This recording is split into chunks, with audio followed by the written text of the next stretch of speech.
वे लोग उत्तर की ओर बढ़े, एक संकरे पहाड़ी रास्ते की तरफ, जिसका नाम था थर्मोपाइले यानी गरम दरवाजे। और यकीन मानो, यह नाम बिल्कुल सही था। वो जगह बहुत तंग थी, एक तरफ समुंदर और दूसरी तरफ ऊंची चट्टानें। एक छोटी सी फौज के लिए ये जगह बहुत बढ़िया थी, ताकि वो बड़ी सेना को कुछ समय तक रोक सके। लियोनिडस जानता था कि अगर यूनान ग्रीस को बचना है तो लड़ाई यहीं लड़ी जाएगी।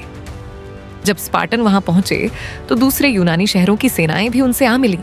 कुल मिलाकर करीब 7,000 सैनिक हो गए। लेकिन सच्चाई ये थी, 7,000 बनाम लाखों की फौज, ये कोई बराबरी की लड़ाई नहीं थी।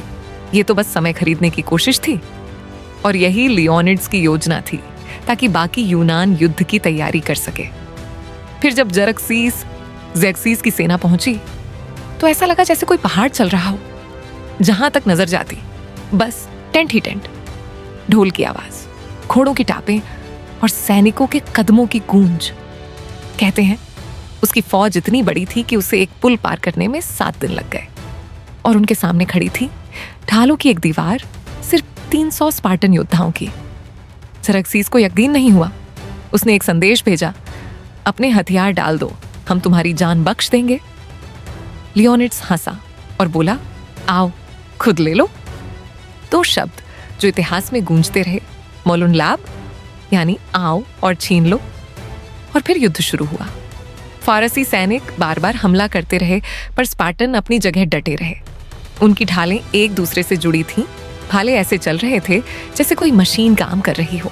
हर बार जब दुश्मन दौड़कर आता, वे सब गिरा दिए जाते। वो संकरी घाटी कमाल की थी। एक बार में कुछ ही लोग हमला कर सकते थे। जरा सोचो, आसमान तीरों से अंधेरा हो गया, हर तरफ चीखें, धातु की टकराहट, पसीने और खून की गंध। लेकिन स्पार्टन, वे खामोशी से लड़ रहे थे। हर हरकत सोची समझी, हर कदम नापा हुआ। एक सैनिक ने कहा, उनके तीर इतने हैं कि सूरज तक नहीं दिखेगा। तो एक स्पार्टन बोला, तो फिर हम छांव में लड़ेंगे। इतने बेखौफ थे वो लोग। दिन पर दिन फारसी हमला करते रहे और दिन पर दिन स्पार्टन टिके रहे। अब ज़ेक्सीस भी घबराने लगा। उसे तो ये लड़ाई आसान लग रही थी। उसके पास ज्यादा आदमी थे, ज्यादा हथियार, ज्यादा रसद। फिर भी 300 लोग उसे रोक रहे थे। गुस्से में उसने अपनी सबसे ताकतवर टुकड़ी भेजी, दी इमोर्टल्स, अमर योद्धा। लेकिन वे भी कुछ नहीं कर पाए। मंजर पागलपन भरा था।